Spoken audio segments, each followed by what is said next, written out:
Hello my friends, आज हम लोग बनाएंगे एक इंटरेस्टिंग फोटो फ्रेम। पहले मैंने 12 बाय 14 सेंटीमीटर के 2 कार्डबोर्ड लिए हैं।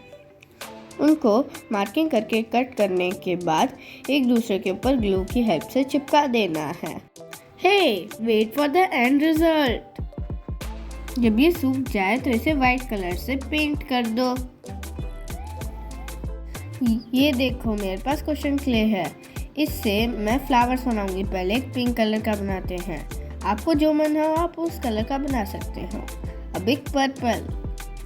और ये सब आइटम्स बनाने का भी मेरे चैनल कप क्राफ्ट और फायरवर्क्स ऑफ आर्ट चैनल पे भी वीडियो अवेलेबल है।